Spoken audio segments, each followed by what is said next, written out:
This one is personal, but I think many of you will find this relatable because I've had so many conversations with so many people recently about this topic, and it's time to talk about it. I want to start today with a sentence a doctor said to me. I was sitting on an exam table, paper crinkling under me the way it does, and I was describing my pain. And I had gotten good at describing it. The way you get good at anything you have to do over and over for years. And the doctor looked at my chart and looked at me and said, "You may want to have more children later. I think we should wait." Now, you might be waiting for the rest of that sentence. Some engagement with what I just described. There wasn't a rest of that sentence. That was the clinical reasoning. Not my pain, not my life. A hypothetical future baby, one I had not asked for, outvoted the actual woman on the actual table. You see, I had asked for a hysterectomy for 8 years. 8 years.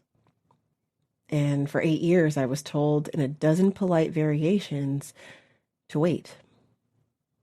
Meanwhile, the test kept coming back normal. Mind you, I'm absolutely blessed to have my daughter, whom I would not have if I had the surgery all those years ago. But the point was that my pain and process seemed to fall on deaf ears. Blood work, normal. Imaging, unremarkable. And I want you to understand what it does to a person to hear the word normal applied over and over to a body that is screaming.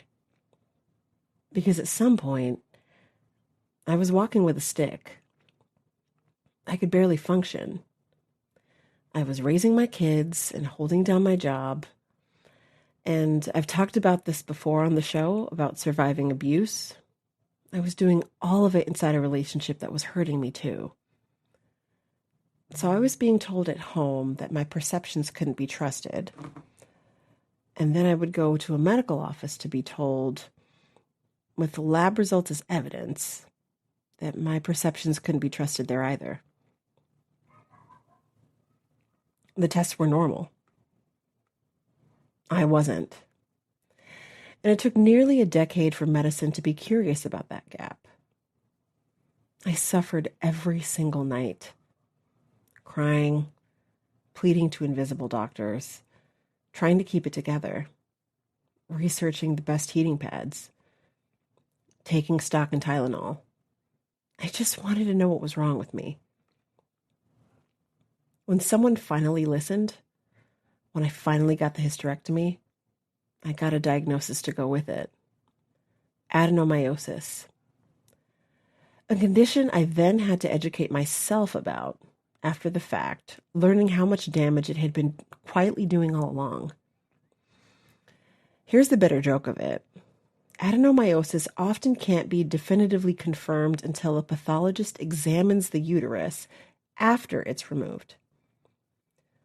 The proof I needed for 8 years was only available on the other side of the surgery they weren't going to give me. Today's episode is about medical gaslighting. What it is, why it happens, and most of all, what it does to a person's mind. Because this show is about mental health, wellness, and healing.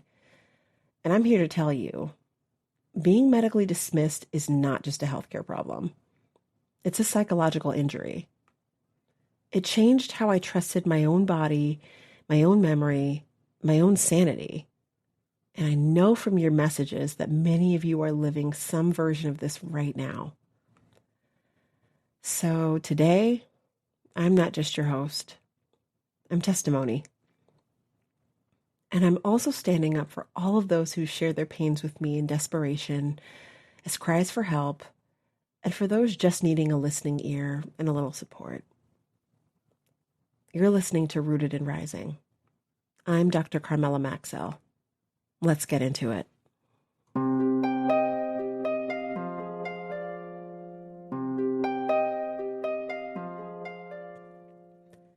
Act 1. What medical gaslighting is and isn't. Let's define what this is carefully, because this term has gone viral in the last few years, and when terms go viral, they get blurry. Medical gaslighting is what happens when a patient's symptoms, pain, or knowledge of their own body is dismissed, minimized, or reattributed, usually to psychology, stress, weight, hormones, or anxiety, in a way that leads the patient to doubt their own perception of their own body. Notice what the definition does not require. It doesn't require a villain. This is important because most of the clinicians who dismissed me were not cruel people. Some were kind. Gaslighting at scale doesn't need malice. It needs a system that has decided in advance whose reports are reliable and whose are suspect. A single doctor deciding your pain is anxiety is an error. A number of scheduled and unscheduled appointments across 8 years converging on the same dismissal, with your chart carrying the story forward so each new clinician inherits the last one's skepticism, that's not an error anymore. That's an apparatus. And it doesn't fall on everyone equally. The research here is genuinely damning. And I'd be remiss if I didn't talk about children. We often assume children exaggerate, misunderstand, or simply don't have the words to explain what's happening inside their bodies. So they're told that they're being dramatic, that they'll grow out of it, that it's anxiety, that they're seeking attention. Many parents know exactly what I'm talking about. Walking into appointment after appointment, trying to convince someone that their child isn't just fine. Children are often the least powerful voice in the room, and when the adults responsible for protecting them aren't heard either, the lesson gets passed down early. Don't trust what your body is telling you if someone with more authority disagrees. Studies going back decades. There's a famous paper called The Girl Who Cried Pain by Diane Hoffman and Anita Tarzian that documents the women's pain is systematically taken less seriously than men's. Longer waits for pain relief, more referrals to psychology, more sedatives where men get analgesics. Black women face this compounded. Pain discounted further, symptoms attributed elsewhere, and maternal outcomes that tell the story in mortality statistics. Conditions that live where this bias concentrates: endometriosis, adenomyosis, autoimmune disease, chronic pain, long COVID, myalgic encephalomyelitis, chronic fatigue syndrome, carry diagnostic delays measured not in months but in years. For endometriosis, studies routinely find average delays of 7 to 10 years. My 8 years were not an outlier. My 8 years were the average experience of a woman with a uterine condition asking medicine to believe her. Now let me tell you how it actually works in the room, because it's rarely dramatic. Nobody says, "I don't believe you." It sounds like, "Your labs look great. That's good news." And it is delivered as good news, which is the diabolical part, because now you're distressed at the result reads as irrationality. Have you been under stress lately? Which is a reasonable clinical question that becomes a trap door, because I was under stress. I was parenting, working, and surviving abuse. Stress was real. But stress became the explanation that ended the investigation instead of a factor within it. Here's a sentence I want every clinician and every patient to hear. The presence of a psychological explanation is not evidence of the absence of a physical one. Anxious people get adenomyosis too. Traumatized people have tumors. The most stressed woman you know can still be bleeding for a reason. And then there are recommendations that, on their own, are often good medicine. Let's work on your sleep. Try losing some weight. Exercise more. Let's start therapy. Let's try this medication, and if that doesn't work, we'll try another one. None of those things are inherently wrong.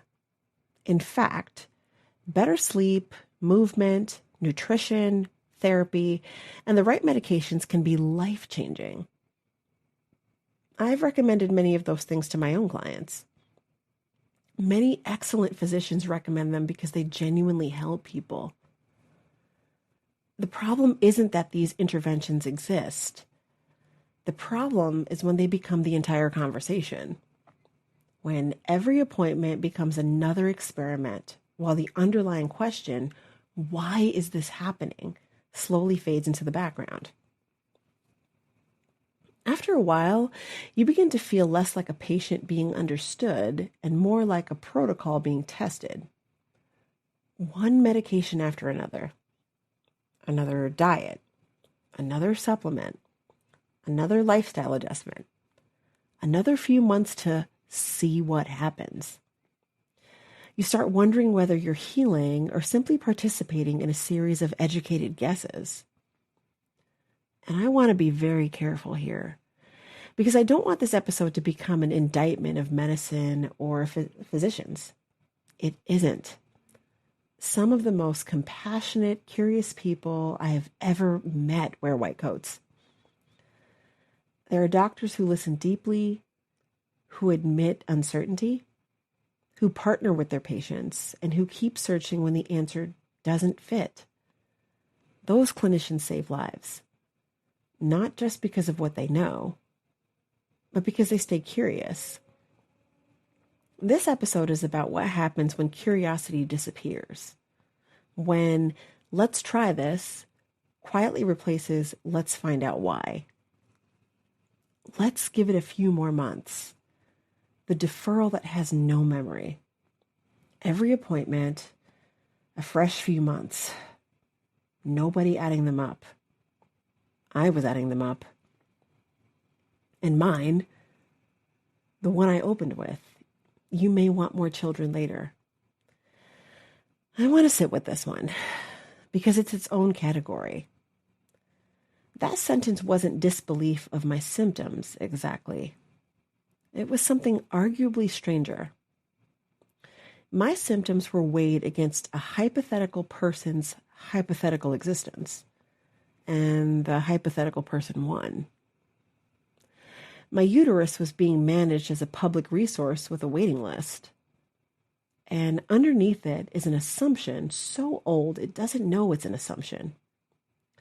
That a woman cannot be the final authority on whether she is done.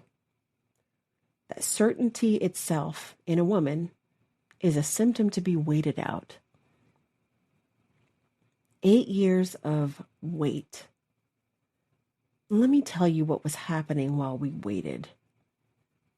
When we come back, the part of this story that belongs on a mental health podcast, what dismissal does to a mind.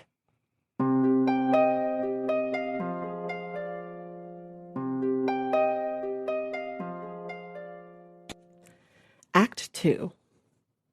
What it does to a mind. Here's the thing nobody charts. While medicine was waiting, I was being rewired. The first injury. The war between your body and your record. Every human being runs on a basic assumption. So basic you never think about it. That your perceptions are data. I hurt, therefore something hurts. Medical gaslighting attacks that assumption at the root. When the authority with the lab coat and the letterhead keeps telling you the machine says you're fine, you have two options. Medicine is wrong, or you are. And we are trained, all of us, but women especially, and clinicians like me most of all, because I speak this system's language, to bet against ourselves. So you start doing the thing. You know the thing, if you've lived this. Before every appointment, rehearsing your symptoms like a witness prepping for cross-examination. Keeping a pain journal, not for insight, but for evidence. Understating on purpose, because if you cry, they'll write anxious. And if you're articulate, they'll write well-appearing. Editing your own suffering for credibility. And then leaving the appointment, having been managed anyway, sitting in the car, asking yourself the question that is the signature wound of the whole experience. Am I crazy, or am I just making this up? Listen to me. A person who is making it up does not ask that question. That question is the symptom of gaslighting, not of madness. It means the dismissal got inside. The second injury, for me, it was stereo. I have to talk about this part carefully. And I share it because I know I'm not the only one. During those years, I was in an abusive relationship. And what I understand now, what I could not fully see then, is that I was being gaslit in two rooms. At home, your feelings are too much. Your memory of what happened is wrong. You're the problem. At the clinic, your pain doesn't match the tests. Have you considered stress? Let's wait. Different buildings, same lesson. And the lesson, drummed in from both sides, was you are not a reliable witness to your own life. They compounded each other. The relationship made me easier to dismiss medically. I arrived already apologizing, already doubting, already fluent in minimizing my own experience, because minimizing was how I survived at home. And the medical dismissal fed the relationship. Because when medicine says nothing's wrong with you, the person who keeps telling you you're crazy gets a cosigner with a degree. There were years when the abuse and the illness were the two hands of one vice. And every your tests are normal turned the handle. And I kept it together. That's the part I need caregivers and the mothers and the eldest daughters listening to hear. I had children who needed me and a job that needed me. So I did what we do. I performed function. Walking stick in one hand, lunch boxes in the other. And here's the cruelest feedback loop in the whole story. My competence was used as evidence against my pain. She works. She parents. She presents well. How bad can it be? Nobody asked what the performance was costing. In fact, the better I coped, the less I was believed. The less I was believed, the more perfectly I had to cope. The third injury, what the mind does with all this clinically.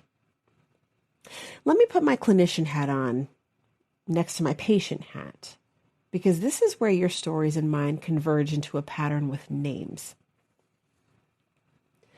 Medical trauma is real trauma. Repeated experiences of helplessness, threat, and betrayal in medical settings produce the same architecture we see in other trauma. Hypervigilance, scanning every clinician for the first flicker of dismissal, intrusion, replaying appointments for years, re-arguing them in the shower, avoidance, and this is the dangerous one. The people who stop going entirely, who sit on new symptoms for months because the last decade taught them that seeking help is where the harm happens. Research on this population finds elevated anxiety, depression, and healthcare avoidance. People gaslit about one condition when they delay care for the next one. Dismissal doesn't just fail to treat the illness in front of it. It teaches you not to bring in the following illness. There's the identity piece. Chronic illness without diagnosis is grief without a death certificate. You're losing function, losing the life you planned, and you're not even allowed the sick role because officially nothing is wrong. People mourned around me for losses medicine said weren't happening. And there's a piece I'll name from our last episode about institutional betrayal. Medicine is an institution we're supposed to depend on. That's the deal. That's why we handed our bodies. Jennifer Freyd's research shows that when a trusted institution fails or blames the people depending on it, the harm compounds beyond the original injury. That's why medical gaslighting hurts differently than a stranger's disbelief. You came to the healers. You did everything right. The betrayal is load-bearing. And then, the diagnosis, which deserves its own honesty. People imagine the diagnosis day as pure vindication. And there was vindication. Adenomyosis, a real condition. Tissue growing into the muscle wall of my uterus. A documented cause for everything. There was a relief so big I don't have adequate words. It had a name. I had never been crazy. But I want to tell the truth about the other feelings. Because someone listening is about to get their name day and nobody prepares you. There was rage. Because the answer had been sitting inside the whole time. And the definitive proof only became visible after the surgery I'd spent 8 years being denied. There was grief for the woman who spent those years doubting herself. I think of her, managing everything with a stick and a smile. And I want to go back and testify for her. And there was a strange loneliness, because vindication came with no apology attached. No one from those 8 years called. The system that says wait never circles back when the wait turns out to have been the harm. I had to become my own educator, reading the research, learning what adenomyosis had been doing to my body all along, and my own witness, and eventually my own apology. Medical gaslighting is a double theft. First, it takes your health.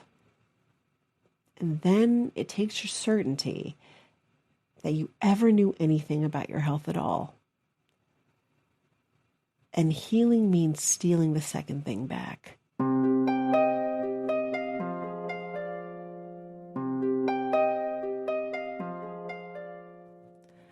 Act 3. Stealing your certainty back. So, what do we do? Those of us still in the 8 years, or newly out of them, or walking someone we love through them. 3 moves. In the exam room, in your own head, and in your community. In the exam room, become a difficult historian, not a good patient. The system rewards compliant patients and responds to documented ones. So, bring a record, not a recollection. Dates, symptom frequency, functional impact. Not, I'm in a lot of pain, but I missed 11 days of work this quarter. I use a walking stick on bad days. I flooded through protection at these intervals. Function as a language dismissal has the hardest time reattributing to anxiety. Pain can be argued with. A walking stick is data. Ask the question that creates accountability. When you're told it's stress or you're told to wait, ask calmly and in these words. I hear you. Can you document in my chart that I reported these symptoms and requested further investigation, and note your clinical reasoning for declining? You're not being aggressive. You're asking the system to keep the same records about itself that it keeps about you. It's remarkable how often the plan changes when the reasoning has to be written down. Ask the differential question. What else could this be? And how would we rule it out? Because your tests are normal is not a diagnosis. It's the absence of one. And normal results on the tests that were run say nothing about the tests that weren't. And know your rights of exit. Second opinions, new providers, requesting your full records, which you are entitled to. Leaving a dismissive provider is not rudeness. It's triage. One more, specifically for my listeners fighting the fight I fought. The "you might want more children" fight. You are allowed to say, I am the only person qualified to answer that question, and I've answered it. You don't owe medicine a maybe. Your certainty is not a symptom. In your own head, repatriating your perception. The exam room tactics matter, but this is a mental health show, so here's the deeper work. Undoing what the dismissal installed. Relearn interoception as a skill, not a threat. Years of being told your signals are wrong leaves you either ignoring your body entirely or monitoring it in terror, usually alternating. The repair is boring and gentle. Regular, low-stakes practice of noticing sensation without immediately prosecuting it. Somatic therapy helps here. So does trauma-informed yoga. So does simply narrating sensation in a journal with no case attached. The goal is a body that's a home again, not a courtroom. Separate the two questions that gaslighting fused. Is something wrong with my body? And am I a credible person? Were never supposed to be the same question. Dismissal welded them, so every normal test read as a character verdict. Part of healing is unwelding them. A normal result can be true, and your suffering can be real, and you can be entirely sane, all at once. Because the third possibility the system never offered was, the tests we have aren't measuring the thing you have. Say that sentence to yourself as many times as you need. For 8 years, that sentence was the truth about me. And grieve properly with witnesses. The undiagnosed years are a real loss. The energy, the opportunities, the version of you that didn't have to fight. If you used my Letters Never Sent app or a journal, there are 2 letters in this episode for you, and I'll give you one at the close. But the other one, write to yourself in the waiting room, however many years back. Tell yourself what you know now, that you were right the whole time, that the vindication is coming and it will have a name on it, that you held on without any evidence except your own testimony. You deserve to hear from someone who believes you. In community, because self-advocacy shouldn't be a solo sport. Bring a witness to appointments. Dismissal behaves differently when observed. Find your condition's community. For me, patient communities knew things about adenomyosis that 8 years of appointments never mentioned. And the research consistently finds that peer support cuts through the isolation of contested illness like nothing else. And if you're the support person, if you love someone in their 8 years, Your job is the one I described last episode. Be unstartled. Don't audit their symptoms. You are the one mirror the system doesn't own. Being believed by one person consistently is a clinical intervention. I mean that. And to the clinicians listening, I know you're there, and I know most of you went into this to heal people. One practice. When the tests are normal and the patient is still suffering, say this sentence out loud. The tests being normal doesn't mean nothing is wrong. It means we haven't found it yet. That sentence costs you nothing. It would have saved me years of my sanity. Normal is a description of the test. It is not a description of the patient.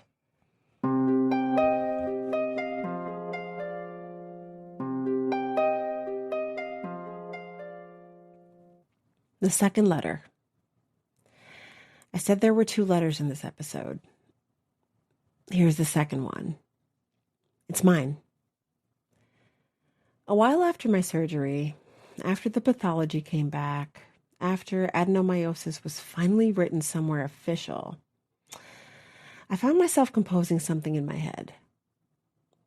Not to the doctors, to my walking stick. Because that stick knew. Before any chart did. It was the only piece of the medical world that responded to my actual body instead of my test results. It never asked if I considered stress. It just held the weight I couldn't. And I realized, writing it, that for 8 years I'd had exactly 2 consistent witnesses. A metal stick and me. And I'd spent those years apologizing for both of us. I'm done apologizing. So here's what I want to leave you with.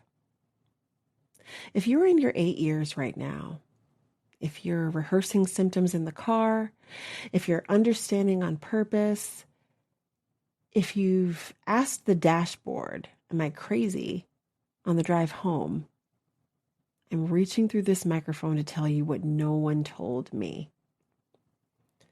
You are the primary source.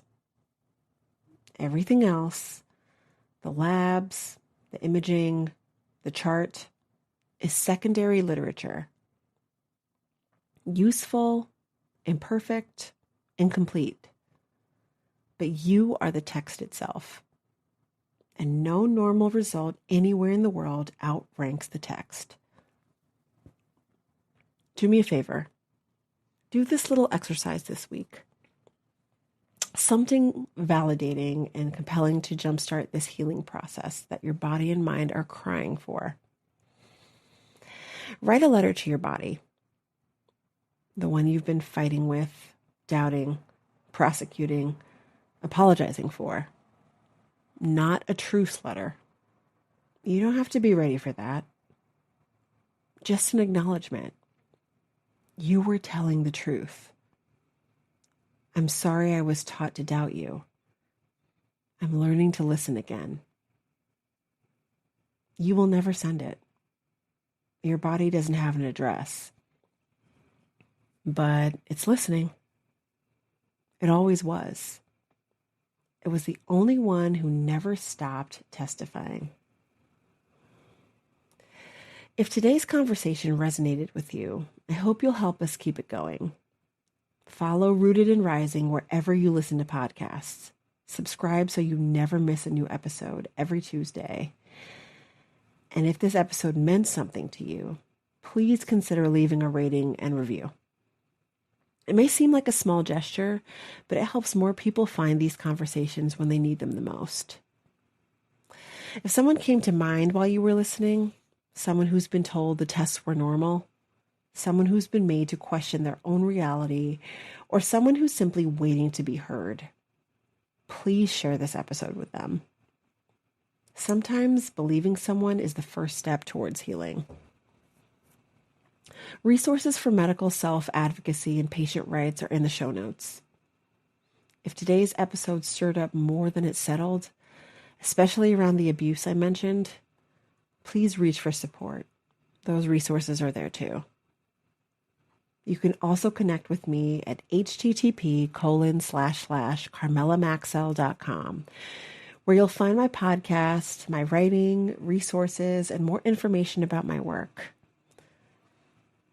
And if this episode spoke to you, I'd love to hear your story. You're not alone, and your voice matters here. I'm Dr. Carmela Maxell. This has been Rooted in Rising, where your testimony outranks the chart. Remember to stay rooted in who you are. Keep rising into who you're becoming. Take care.